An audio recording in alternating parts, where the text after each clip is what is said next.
ডিব্ৰুগড় জিলাৰ চাবুৱা অঞ্চলৰ ৰহমৰীয়া বৰদিছু কবৈত্য গাঁৱৰ মাঘ বিহু মেজি সৰিয়না গাঁৱৰ প্ৰতিজন যুৱকে প্ৰত্যেকৰ ঘৰৰ পৰা এভাৰকৈ সৰিয়নাৰ পৰম্পৰা অতীজৰ পৰা চলি আহিছে। প্ৰতিজন যুৱকেই ধুতি গামোচা লগাই নিজৰ পৰম্পৰা ৰক্ষা কৰি আহিছে। প্ৰায় 220 ভাৰমান হ'ব, এতিয়া মানুহ আহি পোৱাহি নাই। এই যে বৰদিছুকৰ কবৈত্য গাঁৱৰ এই যি পৰম্পৰা, সেই পৰম্পৰাৰ ওপৰত আপুনি কি ক'ব? আপোনাৰ ধাৰণা কেনেধৰণৰ? আপুনি কেতিয়াৰ পৰা দেখি আহিছে?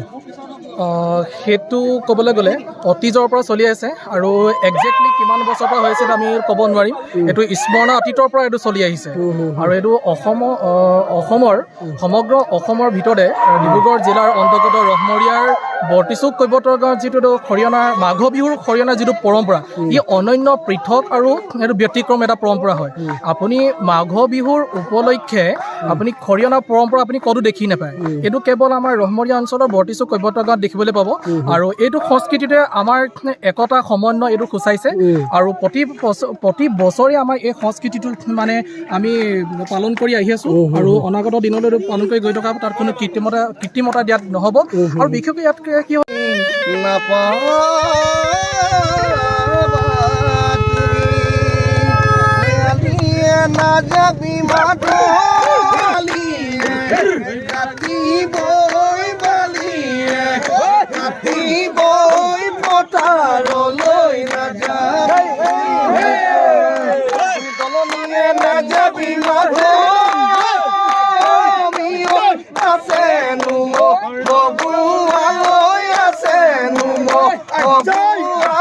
নহয় ঘৰটোৰ পৰা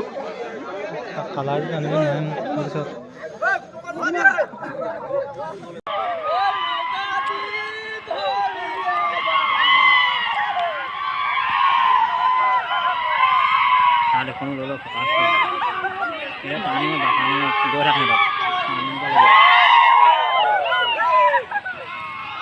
উঠাই দেখলে ওচৰ যাব।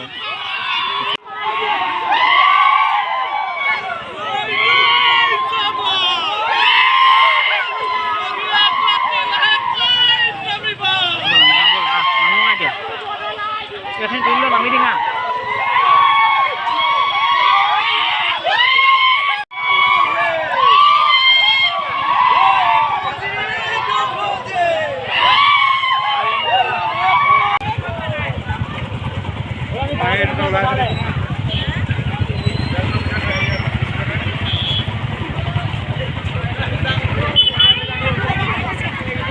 এইটো ধুনীয়া ভিডিঅ'।